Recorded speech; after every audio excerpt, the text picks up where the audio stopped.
Você sabia? Antes de Cristo, questionar os deuses não era visto como um ato de coragem intelectual ou um debate filosófico. Era considerado uma ameaça biológica e social. Naquele tempo, a fé não era uma escolha de domingo, era uma estratégia de sobrevivência. O ar que se respirava estava impregnado com a presença do invisível, e quem ousava desafiar o divino, fosse por palavras, por negligência ou por dúvida, não enfrentava apenas um tribunal humano, enfrentava o terror absoluto. Pagava-se com dor física lancinante, com a exclusão total da sociedade, ou com a própria vida, oferecida em um altar para acalmar o que eles acreditavam ser a fúria dos céus. Hoje, você vai mergulhar no lado mais sombrio da antiguidade e descobrir o que realmente acontecia com quem desafiava os deuses antes de Cristo. Antes de Cristo, a linha entre o natural e o sobrenatural simplesmente não existia. A religião não era uma parte da vida, ela era a vida. Imagine um mundo onde cada relâmpago era um grito de raiva e cada colheita seca era um sinal de que a divindade estava ofendida com algo que você fez ou deixou de fazer. A religião controlava o ciclo das águas, o sucesso nas guerras, a fertilidade das mulheres e a cura das doenças. Os deuses da Mesopotâmia, do Egito e da Grécia arcaica eram vistos como seres instáveis, vingativos e profundamente imprevisíveis. Eles não eram bons no sentido moderno, eles eram poderosos e exigentes. O conceito de miasma. Na Grécia Antiga, acreditava-se que o pecado de um único homem criava uma mancha espiritual chamada miasma. Essa contaminação era contagiosa. Se um homem desafiasse os deuses, a peste poderia cair sobre toda a cidade. Por isso, o vizinho que não sacrificava corretamente era visto como uma bomba relógio. Questionar um deus era colocar a vida de todos os seus amigos e familiares em risco. O medo não era apenas uma ferramenta de controle dos reis, era o tecido que mantinha a sociedade unida. A dúvida era o crime supremo, pois a dúvida trazia a morte coletiva. Em muitas culturas antigas, quem desafiava os deuses perdia o status de ser humano. Você deixava de ser um cidadão e passava a ser tratado como uma maldição viva.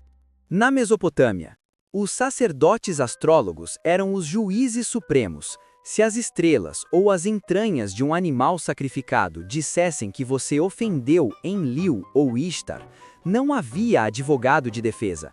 A punição era imediata. O indivíduo era arrancado de sua casa e seus bens eram confiscados pelos deuses, ou seja, pelo templo.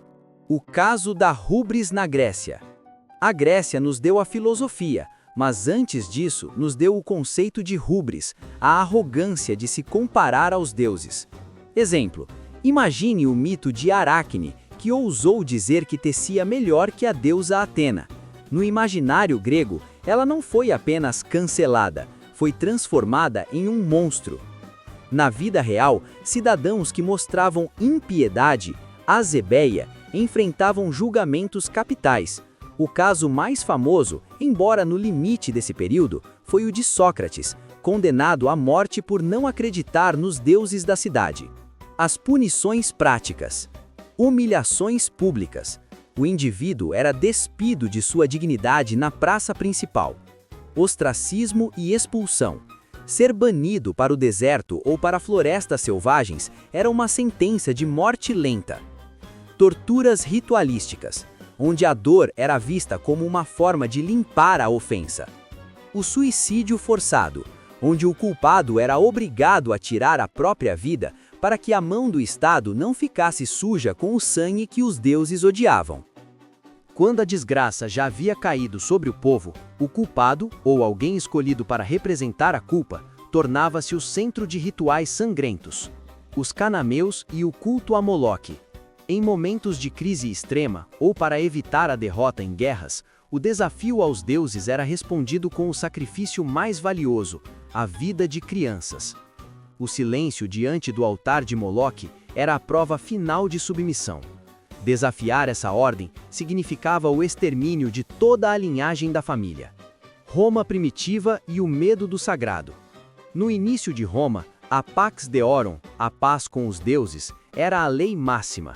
Quem quebrasse um juramento ou profanasse um templo era declarado sácer, alguém que poderia ser morto por qualquer um sem que o matador fosse punido. As virgens vestais.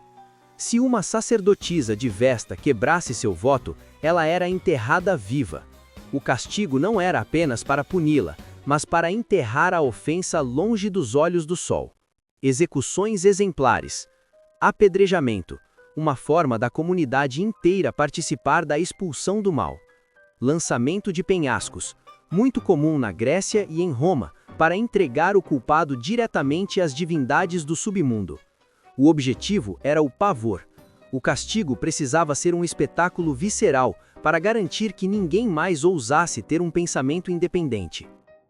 Tente se colocar no lugar dessas pessoas por um momento.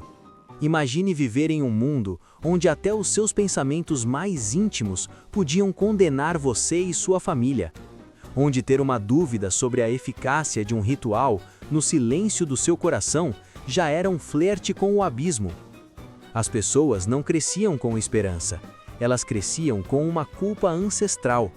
O medo constante de uma falha ritualística gerava uma submissão absoluta e paralisante. A fé não era um consolo para os aflitos. A fé era a corrente que prendia o escravo ao seu mestre.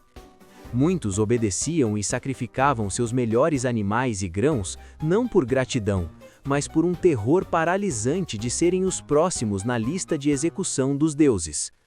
Esse sistema de terror sagrado moldou o comportamento humano por milênios. A mente humana estava cercada por muros invisíveis, guardados por deuses, prontos para esmagar qualquer um que tentasse pular a cerca da ortodoxia.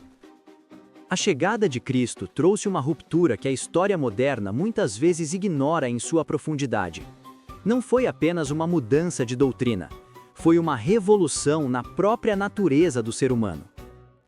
Pela primeira vez, a ideia de um Deus que se sacrifica pela humanidade, e não uma humanidade que deve ser sacrificada para acalmar um Deus, começou a ecoar. A fé deixou de ser um mecanismo de defesa contra o pavor e passou a ser, gradualmente, uma escolha baseada no amor e na consciência individual. Talvez seja por isso que esse passado de deuses vingativos e rituais de medo seja tão pouco contado hoje em dia. Porque lembrar o que a fé já foi, um sistema de controle absoluto pelo terror, nos faz perceber o quão preciosa é a nossa liberdade de crer ou de não crer. O mundo antigo era um lugar escuro para quem ousava pensar. Hoje, a luz da reflexão está disponível para você. O que você faria se vivesse naquele tempo?